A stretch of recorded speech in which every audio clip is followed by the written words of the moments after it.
Austin heat sticks like a dare. June 2024, Zilker Park, golden hour. Picnic tables, paper plates, lawn chairs, the usual Mercer chaos. I'm Sloan Mercer, 31, and my dad, Ray, 59, has the mic nobody handed him. Tell you what, he says, lifting a red Solo cup. My girls still couldn't manage a lemonade stand. Laughter lands easy, the kind that assumes agreement. Valerie, my stepmother, gives him an elbow like a laugh track button. Don't tease, she says, smiling at me. She just needs something simple. Fewer moving parts. The smile is sugar. The sentence is not. My brother Chase, 34, sunburned and effortlessly sure of himself, sips beer. Some people make deals, he says, grinning. Some people volunteer at deals. Aunt Carol slides in beside me and pats my knee. Have you thought about selling your car? She asks like she's prescribing vitamins. They're holding value. It'd keep you from sinking further. Further than what? She never says. She leaves the blank open for me to hurt myself with. A slim leather folio sits on my lap. It isn't heavy, but it has weight. I used to flinch at moments like this, heart in my throat, mouth dry, a comeback I'd regret drafting itself behind my teeth. Not tonight. Tonight I pick silence like a tool. Dad warms to his theme. A PR? He calls down the table. Sloan thought it was a radio station. Chuckles ripple. My cousins, people who share my last name, smile like they were there. They weren't. I rest an elbow on the table and watch frisbees arc over the lawn, kids weaving between blankets, smoke from the grill ribboning up into a sky that doesn't care. I could try to fix everyone's mood like usual. Or I could let it be. Before I tell you how it ended, I say evenly, tell me where you're watching from, and if you've ever swallowed a laugh until it turned to steel. Hit subscribe so you don't miss the moment a single seal changed everything. Cousin Maddie, 28, drifts over like a lifeline in denim shorts. Did you try the watermelon salad? She asks me too brightly. It's got feta and... Dad cuts across her. Mads, you hear about the year Sloan did her own taxes and tried to claim her houseplants as dependents? Laughter again. It wasn't true then. It isn't true now. Truth never sticks like a good punchline. Disposable cameras circle for something my aunt calls the candid wall. Clicks pop like tiny bubble wrap. I give them my practiced expression. Pleasant, closed, not easy to caption. The cameras pile in a woven basket beside napkins and plastic forks. I clock where the basket lands. I clock who will pick the photos later, which angles get to be cute, which ones get buried. Chase leans close enough for me to smell charcoal. You still doing that little house project? He asks, making Little do what he wants. Dad can clean the paperwork up if you get overwhelmed. We could put it under his umbrella. Tax efficiencies. Adults doing adult stuff. Adults doing adult stuff, Valerie echoes, pleased with the sound. I swirl warm lemonade and glance at the time on my phone without unlocking it. The Bexar County clerk's voicemail I saved, clear, official, unbothered, will matter soon. The thought cools me from the inside. Dad's on a roll. Some people collect mugs, he says, grinning down the table. Sloan collects lost causes. College funds for kids who don't write thank you notes. Projects that never cash flow. Heart the size of Texas. Business brain the size of a postage stamp. I run a thumb along the folio's edge. Leather creaks softly when you flex it, a sound I missed for years. Inside, paper edges meet clean. I think about metal pressed into paper, pressure, release, the raised circle left behind. I don't think about it long. Maddie tries again. So, Sloan, have you seen the new mural on? Murals don't pay for themselves. Dad laughs, and his eyes find me. Speaking of paying, you ever fix that little insurance mix-up? Or we passing the hat? It's always a joke. Except it isn't when your history gets turned into entertainment. I take a breath that doesn't tremble. I'm good, Dad, I say. Thanks for the concern. Concern, he repeats, eating the word. Of course. I'm trying to help. I'm good with documents. He winks. Signatures. Seals. All that adult stuff. I can't help smiling. I know you are. Aunt Carol taps the table like she's calling court to order. Now, Ray, she scolds, warm with permission. We all want what's best. Sloan, honey, what's your plan? You can't hold on to something that drains you. Let your dad optimize it. He's got experience. Decades, Dad says, raising his cup. To family winners. Chase and Valerie follow. The cousins clack plastic to plastic. I pick up my folio instead. I don't raise it high. I set it on the table and thumb the clasp. The click is quiet, but in my head it's a door opening. Maddie's gaze drops, curious. Dad's follows, puzzled. He expects tears, a scene, or me walking away. He does not expect me to sit still. Before you keep going, I say, can I ask something simple? He grins. Only if it's multiple choice. What's a recorded deed? Valerie laughs too fast. Paperwork, she says, as if answers can be folded away. Chase shrugs. An intention. A plan on paper. Close, I say. I don't pull anything out yet. I let the question sit between the condiment caddy and the bowl of peaches like a neat little stone. Somewhere behind us, a Bluetooth speaker crackles through a 90s song, off-key and earnest. A plate drops. Something sticky spills. Life keeps doing life. At our end of the table, the air thins. Dad taps twice. You're not going to lecture me at a picnic, are you? Smile steady, voice light. We all know what a deed is. We've signed a few in our day. That's the thing, I say. Signing isn't recording. Maddie goes very still. Chase scans faces for backup. Valerie studies her nails like they're a screen. Aunt Carol looks at me like she's trying to remember if she left a casserole in the oven. Anyway, Dad says, waving me off, this isn't the time. He lifts his cup to toast again. Here's to people who can take a joke. And here's to people who don't have to, I say, and I'm surprised by how even it comes out. A breeze moves across the grass and lifts a paper tablecloth. It flaps once and settles. In my head, I hear the clerk's voice, instrument number, book and page, date and time. Facts so clean you could eat off them. I press my palm to the folio. The leather is warm from my hand. If someone filmed this, it would look like nothing is happening. But something is. It's not loud. It's the kind of shift you feel, like when a storm edges away and your shoulders drop and you don't know when you unclenched. Look, I say, keeping my tone kind because I mean it. I'm not here to embarrass anyone. I'm just tired of being a punchline in my own life. Dad opens his mouth, habit, and closes it, surprised by himself. Maybe because of how I'm looking at him, maybe because the ground moved a fraction under his chair. Here's the deal, I say. I'm not here to argue. I'm here to be clear. Chase snorts. About what, exactly? I think of a small circle pressed into paper by honest pressure. My grandmother's steady hands. The day I learned quiet doesn't mean weak. It can mean ready. There's a document within arm's reach, I say, touching the folio lightly. That's going to make these jokes age poorly. Valerie laughs on reflex. Aunt Carol sighs. Oh, Sloan. Maddie's eyes shine with something that looks like hope. Not because it's dramatic, I add. Because it's accurate. Dad huffs. Sweetheart, this is family. Nobody's filing briefs at a barbecue. His voice is casual. Something thin rattles behind it.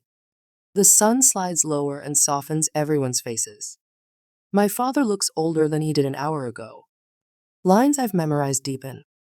For a second, I want to step back into the old dance, deflect, joke, excuse him. Then I remember how that dance ends. Every time. Across the table, the basket of cameras fills. Someone drops in one more photo they'll think is funny. I wonder which wall it will live on. I wonder if anyone will notice my smile is different. Dad raises his cup anyway, stubborn. To family winners, he repeats, as if he can toast us back to the script. I lift the folio. Not high, just enough for the light to catch its corner. The leather gleams. The clasp rests open like a held breath. Here's how we got here, I say.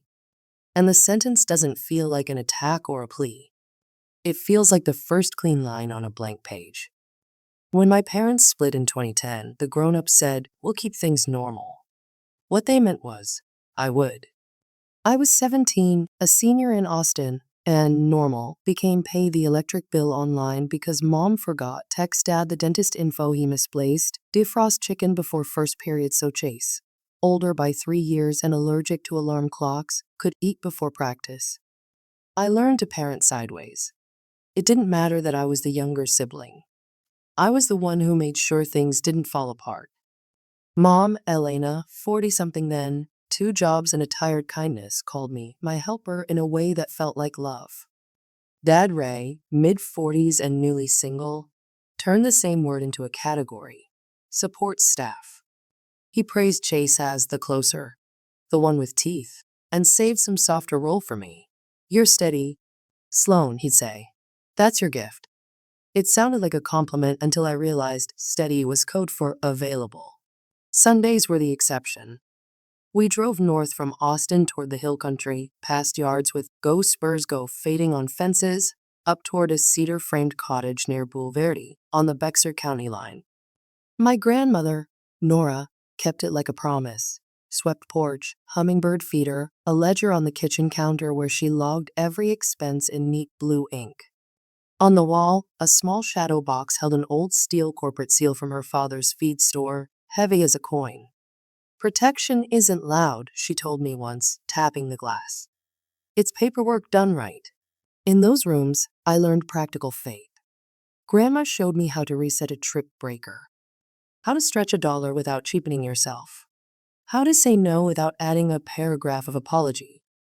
In her ledger's margins, she wrote little notes to herself. "Don't rush. Read twice. Record what matters." The years after the divorce sharpened the family pattern. On my 21st birthday, my cake was forgotten because Chase had a networking dinner with Dad. When I graduated with my associate's degree, the celebration dinner ended early because Dad had an early tea time. If I felt something, I was sensitive. If I asked for clarity, I was difficult. If I stepped in to solve, they called me a lifesaver. If I stepped back, they called me cold. Grandma Nora died in late 2022. We buried her on a bright day that didn't match how my chest felt. After the funeral, Mom handed me an envelope. Inside, a copy of Grandma's will and a probate order, clean, witness, the whole thing in that blue ink tidy, leaving the cottage to me. She said, "You know what to do," Mom whispered. Dad hugged me hard and long. "We'll take good care of it," he said into my hair. "Let's put it under my umbrella for taxes. Cleaner that way. I'll hold the deed while you figure things out." The word "hold" snagged. "I'm okay to leave it as is for now," I said. "I want to understand everything." He laughed like I'd said something adorable. "Girls get emotional about houses," he said. "It's numbers, Sloan. Let the numbers people handle it." I nodded and didn't agree. Back in Austin, I spread the papers out on my little kitchen table and started where Grandma would have started, with a notebook. Chain of title, owner of record. Consideration. I wrote terms down and circled them until they weren't scary. I called the Bexar County clerk and asked questions. The woman on the phone spoke in calm, careful sentences. "You don't need to rush," she said. "Just record what's true." I saved her voicemail because the cadence steadied me. I met a notary named Mrs. Delgado in a tiny office behind a dry cleaner. 60-something, bright eyes, hands like she'd kneaded a lot of bread. She glanced over my copies and looked up at me. "Don't just sign," she said. "Record." Then she showed me how an acknowledgement works, what a seal actually is not magic, just proof, and how a clean stamp feels in the hand. The raised impression it leaves isn't about drama. It's about clarity. I formed an LLC, Cedar and Star Holdings, LLC. I liked the way the name sounded, rooted and pointed at the same time. A small lawyer in a smaller office checked my template deed. "From you, personally, to the LLC you manage," he said. "Then you're not mixing your pocket with the property. Keep records. Keep receipts. Keep your why." So I did. I logged every utility payment and insurance renewal. I took date-stamped photos of a roof patch and the new smoke detectors. I updated the mailing address to a P.O. box I paid for myself. I ordered a simple corporate seal, matte steel, clean font. When it arrived, heavier than it looked, I pressed it into scrap paper just to feel the circle bloom under my palm. I didn't frame it. I put it in a drawer. The family campaign started as help. Valerie invited me to a girls-only brunch that turned into a pitch. Let your dad shelter the asset, she said, like comfort food. He's so good at this. You don't need the stress. Chase came in hot. We'll set up a family partnership, he said. Dad manages, you keep 10%. Passive income for you, active management for us. Win-win. He smiled like he'd offered me a present. Aunt Carol went practical. You're too sentimental to negotiate like a winner. The cottage doesn't pay you. It drains you. Be smart. Optimize. I didn't fight loud. I wrote things down. Every suggestion, every deadline they tried to invent for me, every little dig dressed as guidance. When Dad said on voicemail, sign now or we'll streamline it without you, I saved it and wrote down the date and time. I didn't send a reply he could forward to the group chat and call aggressive. I sent one calm email. I'm stewarding the cottage. All decisions go through me as manager. Please direct requests in writing. Then the quiet test came. A notice in the mail with the clerk's stamp on top flagged a filing that didn't match. Someone, no name listed on the postcard, had tried to record a memorandum tied to my parcel. It hit a mismatch check and paused. I stared at the notice until my eyes watered. I wasn't surprised. I was confirmed. I didn't drive to anyone's house. I didn't start a fight on text. I gathered what I had, Grandma's will and the probate order, my deed conveying the cottage from me to the LLC, the acknowledgement page with Mrs. Delgado's neat stamp, the mailed receipt from the clerk with the instrument number, book and page, date and time. I put them in a folio. I added a short letter written in simple words. From this date forward, access to the cottage must be requested in writing. Unapproved entry is trespass. Rentals, listings, or tours in any name other than the owner of record will be referred to the clerk and, if needed, to counsel. Mom called after the postcard. You okay? She asked. She meant it. I'm proud of you. You're learning words I never learned. I'm proud I learned to breathe before I speak, I said. I meant that too. Dad tried a softer tack. You know I'm protecting the house, he said over speakerphone in his truck. You think I'd let anything happen to your grandmother's place? Protection includes respect, I said. Don't get dramatic, he said, like the word dramatic could shrink me back into a version of myself that did what he asked. I set up property alerts on the parcel. I changed the cottage locks and put the new keys in a little drawer with a seal. I started a binder because digital files never seem real enough to other people. In front, a printed index that lists the documents by date, not by feeling. In back, the ledger. I copied Grandma's habit and kept blue ink. The next reunion date was already on the calendar. Dad liked the optics, big grill, bigger stories, a man with all the answers. I knew what would happen there. He'd tell the jokes. People would laugh. The old script would try to pull me back. So I rehearsed 3 lines that fit in my mouth without shaking. Signing is not recording. Owner of record means the conversation starts with me. I won't argue. I'll be clear. I didn't want to fight. I wanted a life where I didn't have to file my worth in triplicate to be heard. I thought of Grandma's seal pressed into paper. I thought of the clerk's even tone on the voicemail. I thought of how many times I had swallowed a laugh until it turned into something else. When I slid the folio into my bag the morning of the reunion, it didn't feel like armor. It felt like a map. Not to win, to leave the maze. On the way to Zilker, traffic slowed on the bridge. I could see the water sparkling and a couple of paddleboarders moving like commas across the sentence of the river. I put my blinker on and merged. For the first time in years, I didn't rehearse comebacks in my head. I rehearsed silence. You know the rest of the setup. You've already seen how the jokes landed, how the cups lifted, how I kept my hands on the table. But this is what you didn't see. The pages in that folio were less about proving a point to my father and more about keeping a promise to my grandmother. Read twice. Record what matters. Don't rush. I wasn't rushing. I was ready.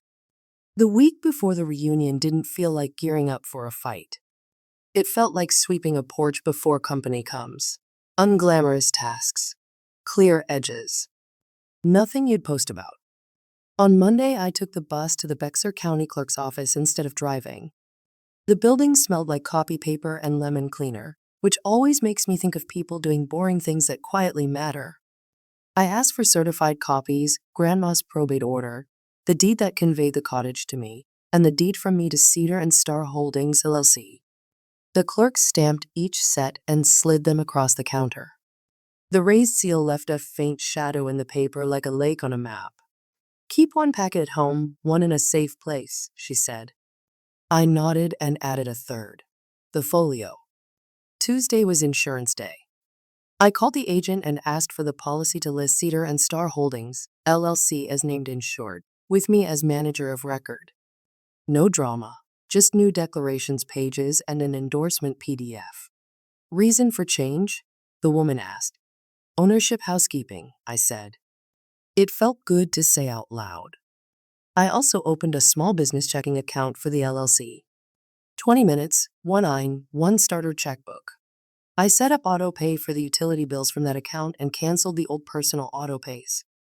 Money likes clean lanes. I was laying them down like tape. Wednesday, I printed a one-page use policy. Simple words.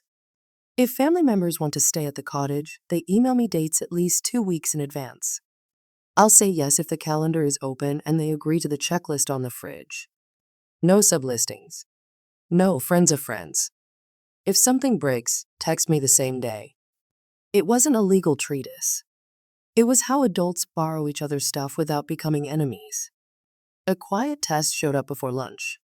A new listing popped up online for Hill Country Cedar Gem, Blanco/Austin. The photos were mine from 2 summers ago, the hummingbird feeder, the porch swing with the frame cropped so the house number didn't show. It listed no owner, just an experienced host. I clicked report. Then I sent one calm email to the platform with a copy of the instrument number and book and page showing ownership. 30 minutes later, the listing was down. No victory dance, just a box checked. That afternoon, I drove out to the cottage. The lot smelled like cedar and hot dust. I replaced 2 porch bulbs, swept dead leaves from the steps, and wrote the date in the ledger in blue ink. The rhythm settled my thoughts. A neighbor, Mr. Alvarez, lifted a hand from across the road. He's retired Air Force, the kind of man who notices cars that don't belong. "You doing okay, kid?" he asked. "Better than I've been," I said. I meant it. He nodded at the lock. "Changed it, I see." "Housekeeping," I said again, and we both smiled. Back in Austin that evening, Aunt Carol called with her brand of concern. "Don't bring drama to the reunion," she said, like warning me about weather. "Your dad needs a win. You know how men get after 60. "I'm not bringing drama," I said. "I'm bringing clarity." She exhaled like I'd proved her point. On Thursday, I printed 2 letters and kept them short. The first, addressed to Dad, Chase, and Valerie, said exactly what I told you before. All access requests in writing. Unapproved entry is trespass. Any listings or tours in any name other than the owner of record will be referred to the clerk and, if needed, to counsel. The second was just for Dad. I expect respect when we talk about this. Jokes about my competence end here. I kept both letters free of adjectives. People can debate feelings forever. Nouns and verbs are easier to file. I also wrote up LLC meeting minutes for myself, 1 paragraph acknowledging that I, as manager, had reviewed insurance, utilities, and the use policy. I stamped them with the corporate seal, not because anyone else needed to see it, but because I did. The circle in the paper steadied me the way a level steadies a line. Friday, a text from Chase, bringing a realtor friend to the reunion. She says she can help you not leave money on the table. I stared long enough to feel the anger rise and fall. Then I replied, "No thanks. The cottage is not for sale or for listing. Please don't bring vendors into family space." He sent a thumbs up emoji like we were chatting about a snack run. I saved the thread. Around dinner, Valerie called with sugar on her tongue. Honey, your dad has been so stressed. If you have papers, maybe keep them at home? Let's just have a fun day. We all want what's best. I do too, I said. And what's best is to stop pretending this is just about feelings. It's about facts. Silence stretched. You've gotten rigid, she said finally. I've gotten clear, I said, and I wasn't saying it for her. Saturday morning, the day of the reunion, I added one last thing to the folio. A printed screenshot of the public index page where my deed shows up, with the clerk's name, date, and instrument number. Not to weaponize, just to keep the conversation from getting slippery. People get calmer when you show them the place facts live. I packed sunscreen, napkins, the pasta salad I promised to bring, and the folio. It slid into the tote and sat there like any other rectangle. Tupperware, cutting board, truth. On the way, traffic slowed where the river curves. A paddleboarder fell and came up laughing, water running off his shoulders like new thoughts. I put my blinker on and merged. I didn't rehearse comebacks. I rehearsed pauses. The reunion unfolded exactly the way you already saw. Cups raised, jokes polished, old stories told like they were receipts. But if you could freeze frame that first hour, you'd see small, easy-to-miss things I'd set up so I wouldn't have to shout. The insurance card in my wallet listing the LLC. The calendar on my phone with cottage use? Ask Sloan pinned at the top. The use policy printed twice, one for the fridge when I got back out there, one for the folio. The alerts on the parcel so I wouldn't learn about filings from a neighbor's text again. The bank account that kept money from tangling. There was a time I would have called all that overkill. Now it felt like basic kindness to my future self. What I didn't prepare for, what I could never quite predict, was the way a document changes the air in a room. Not the drama of it. The shift. People who have always lived by stories suddenly have to stand next to something that doesn't care how charming the story is. At the picnic table, when Dad said, "I'm good with documents, signatures, seals, all that adult stuff," and winked at the cousins, I felt the urge to explain, to teach, to walk everyone through the difference between signatures and recording like a pop quiz they didn't ask for. Instead, I kept the lid on the folio and asked him a small question. What's a recorded deed? It wasn't a trap. It was a door. He could have walked through it with me. He chose not to. That told me everything about what needed to happen next. You know the rest of the scene. The cups, the laughter that didn't taste like laughter, the wind lifting the paper tablecloth, me setting my palm on leather warmed by my hand. But you should know this too. I wasn't bracing for a public takedown. I wasn't even hunting for an apology. I was offering a new script. One where I didn't need permission to be the owner of record in my own life. When I finally unclasped the folio, the click sounded small. Somehow it filled the space anyway. Maddie looked at me like people look at a trailhead when they've been walking in circles. Dad looked at me like he'd misplaced something he never thought he'd have to keep track of. I didn't pull the papers out yet. I let the question sit between the peaches and the mustard bottle. Signing isn't recording. I could feel Grandma's ledger in my bones, the margin notes in blue ink. Don't rush. Read twice. Record what matters. I had read twice. I hadn't rushed. It was time to record out loud what mattered. I didn't bring drama. I brought paper. And paper, when it's right, doesn't shout. It just sits there, calmly changing the weather. I don't raise my voice. I raise the folio. Dad is still smiling, mid-toast. Red cups knock together. Someone yells for more ice. Grasshoppers tick in the warm grass like small clocks. I feel the leather warm under my palm and the steadiness that's been waiting its turn. Here's how we got here, I say. He lowers the cup a little. Sloan, sweetheart, this a TED Talk or a picnic? Neither, I say. It's the end of an old story. I open the folio. The clasp clicks like a seatbelt. First page on top, Grandma Nora's will and the probate order, certified copy, blue ribbon, clerk stamp press clean. I slide it toward Aunt Carol because she is the family reader. This is where responsibility changed hands, I say, in 2022. Carol's mouth tightens. She reads fast when she's nervous. Beneficiary.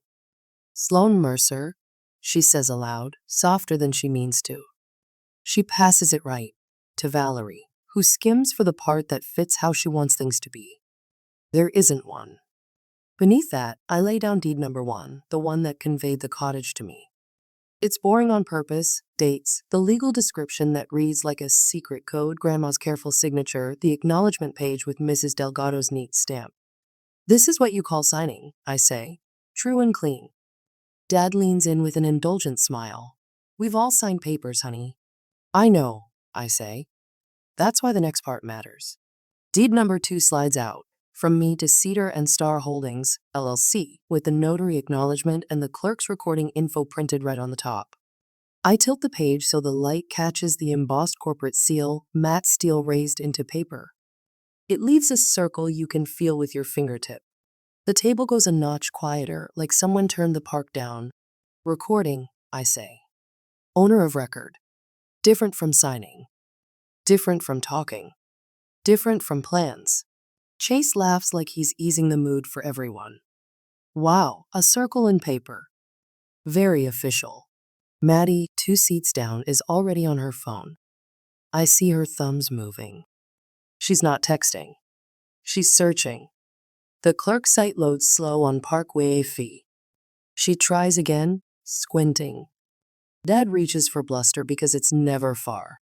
Cute, he says. Cosplay for adults. Paper doesn't run a house.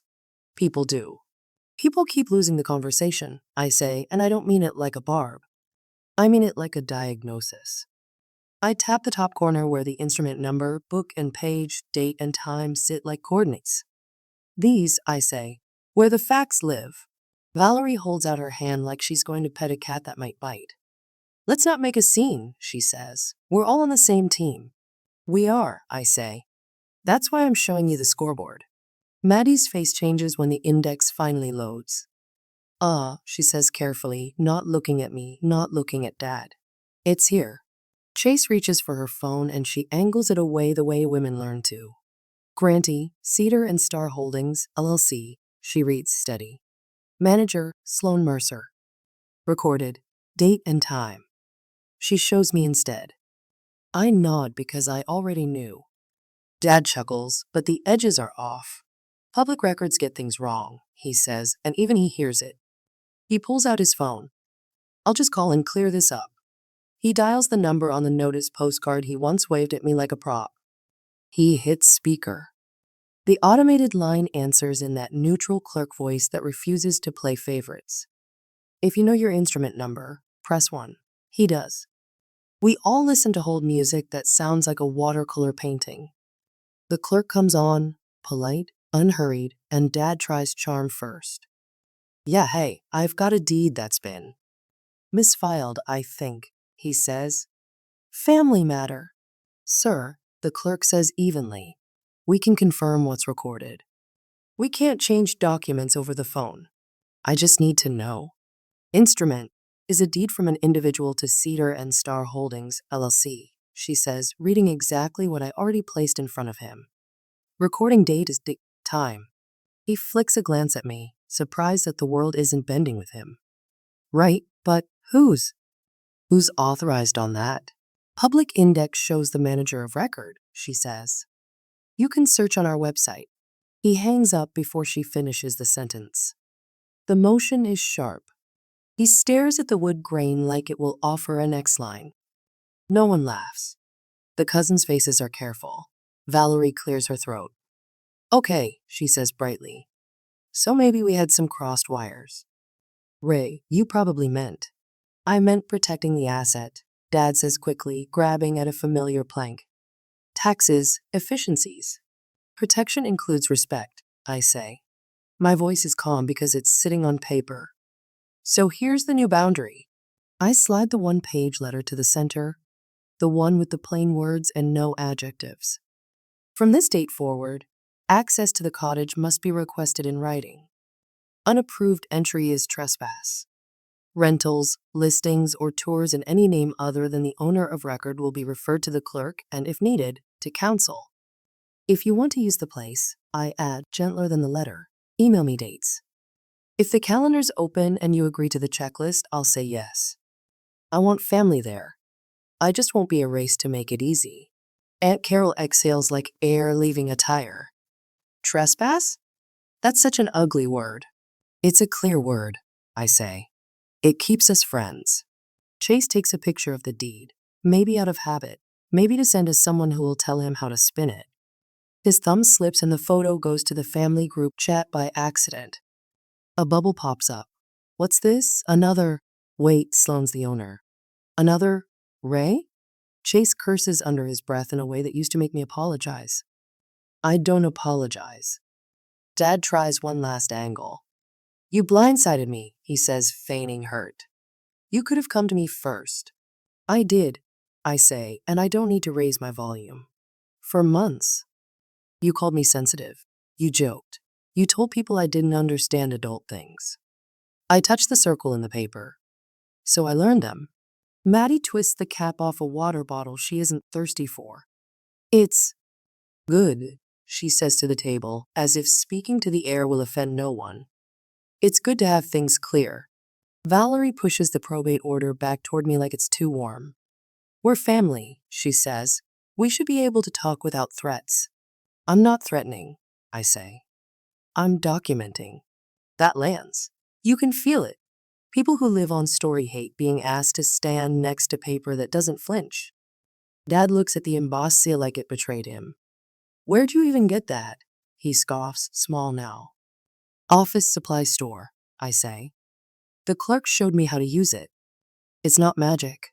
It just tells the truth the same way, every time. He tries to laugh and can't find it. His jaw works once, twice. So what? You're the boss of the family? No, I say. I'm the owner of record of one cottage. And I'm the owner of my time. Both are going to be treated with respect. Silence holds. It's not hostile. It's heavy like the air after a storm when you can finally hear birds again. I don't twist the knife. I don't have one. I pull a small index card from the folio and jot down my email in ink.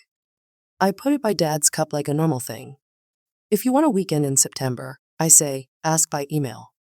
I'll do my best to say yes. He looks at the card like it's a test he didn't study for. Do I have to go through you? You have to go through the process, I say, and I keep my face kind because I don't want to win. I want us to stop losing each other. Chase starts to speak and doesn't. He looks at the phone in his hand at the family chat blowing up at me. Send me the use policy, he says finally, trying on a new tone. We can work with that. Happy to, I say. Aunt Carol reaches for the pasta salad as if food can patch air. Well, she says, forcing cheer back into the room. Who's ready for peach cobbler? People move. Plates scrape. The park remembers it's a park. Somewhere a kid laughs like bells. The air lightens and edges. Dad doesn't meet my eyes for a long minute. When he finally does, I see something I haven't seen before. Not defeat, exactly. Recognition. He taps the folio once with one finger, the way a man might test a fence he didn't know was there yesterday. That little circle in the paper, he says, not quite joking. Got a lot of power. It has exactly the power we give it, I say. Grandma gave it to me. I'm just using it right. He swallows. His jaw shifts, then drops a fraction, like something inside finally let go of being the only one who knows. He nods once, almost to himself. Huh. We sit in that small hut together, a new kind of quiet. It isn't comfortable. It isn't cruel. It's honest. I gather the pages back into the folio, wipe a smudge off the plastic cover with my thumb, and close it. The clasp clicks. The sound is ordinary and absolute. That's the power of a seal, I say, mostly to myself. It doesn't shout. It records. Behind us, someone turns up a speaker and the wind moves the paper tablecloth just once before letting it fall smooth. The old story tries to climb back on stage out of habit. It doesn't find a mic. I take a bite of peach cobbler I didn't ask for. It's too sweet. I eat it anyway. Across the table, Dad studies the index card with my email like a man learning how to ask instead of assume. We can work with that. The first ripple wasn't loud. It was the family chat turning from jokes to question marks. What's this deed? Wait, Sloan owns it? Ray? Chase texted me privately. Didn't realize it was already recorded. Send the use policy? I sent the PDF, 1 page, plain words. He replied with a thumbs up, and 2 minutes later, can I request the second weekend in September? I wrote back, email me the dates and the checklist. If it's open, yes. Valerie sent a long message about misunderstandings. Aunt Carol wrote, trespass felt harsh. I typed, clear words keep us kind, then deleted it and wrote, happy to have you out there, just ask in writing. Mom sent a single line, Grandma would be proud of your blue ink. That night, I did 2 things for my own steadiness. First, I asked the clerk how to keep filings clean. She said what clerks always say. They record what's presented. So I called the small lawyer again. He drafted a short notice that referenced the LLC and me as manager, and we recorded it. Not magic. Just another anchor in the file so strangers couldn't add their own storms without being seen.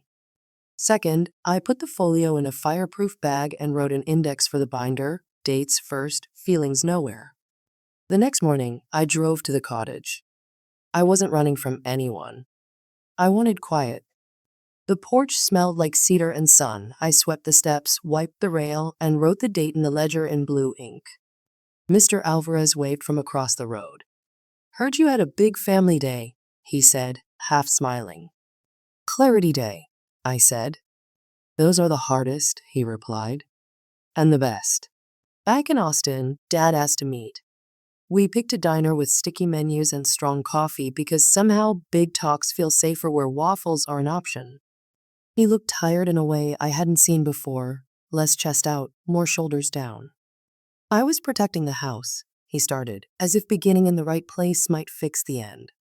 I don't doubt you love it, I said. But protection includes respect. He stirred sugar that he wouldn't drink. I've handled documents my whole life, he said. It's odd being told no. It's not no to you, I said. It's no to the old way. The one where I get erased and we call it efficiency. He stared at the spoon. So what do you want? For you to stop building my story out of your punchlines, I said.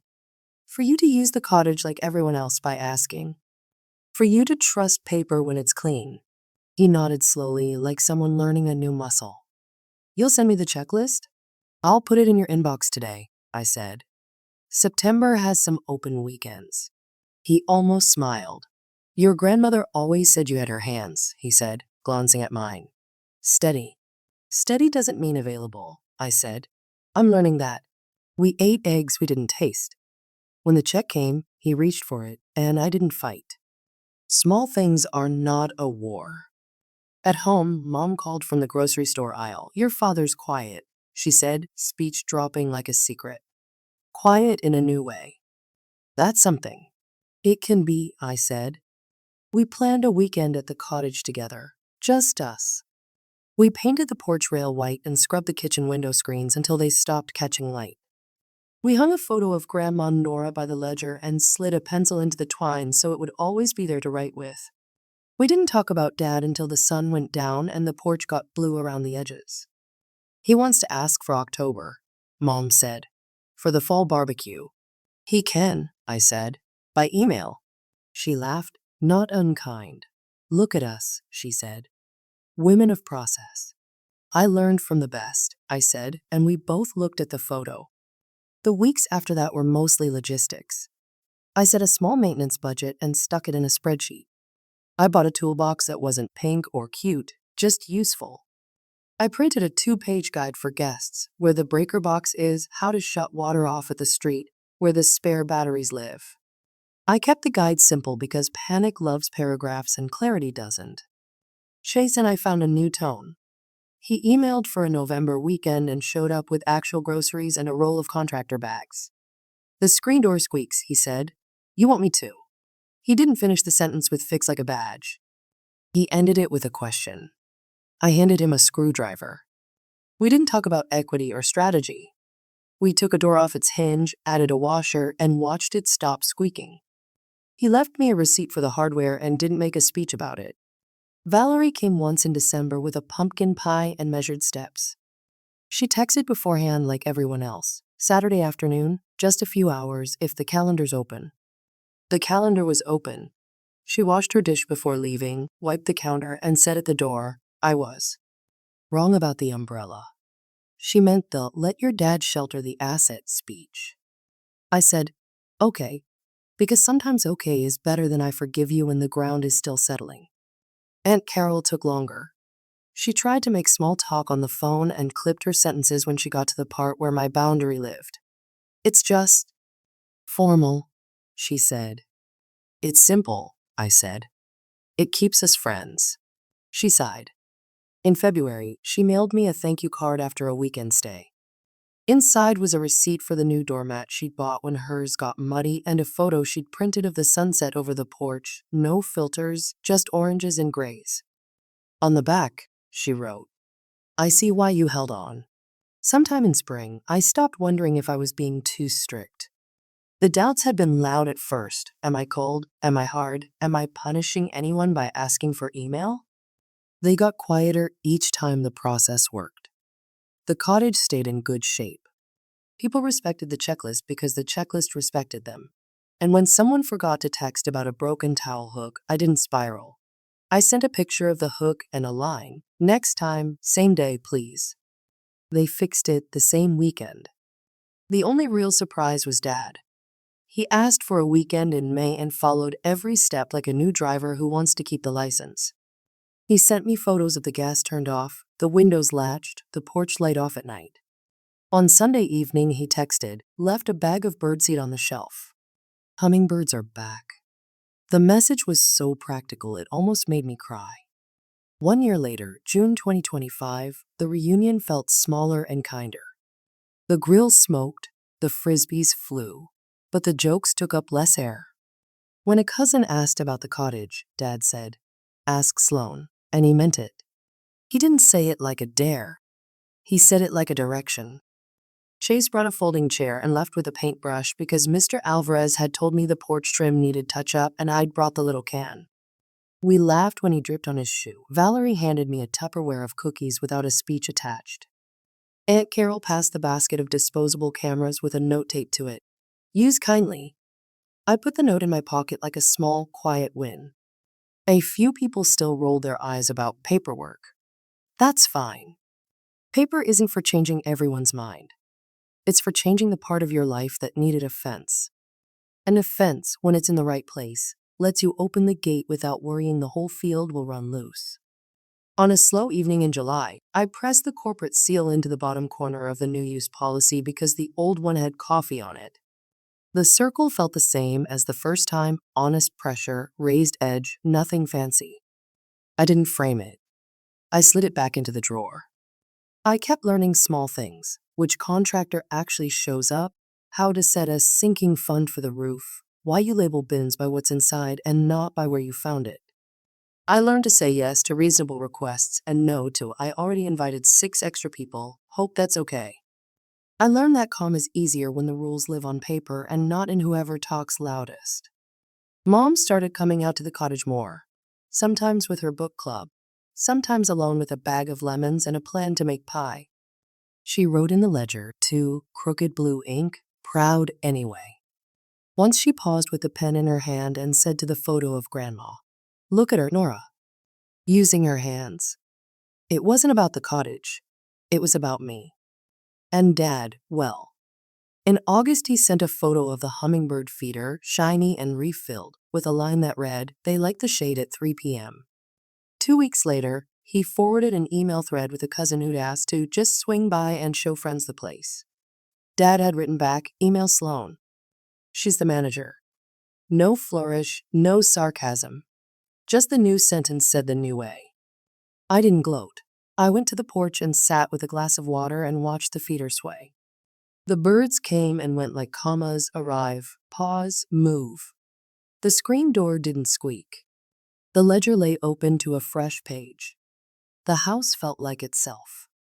Here's the truth I didn't know when this started. Paper didn't change my family's hearts. Time and humility had to do that part. Paper changed my heart. It kept me from being tricked by charm or hurry or noise.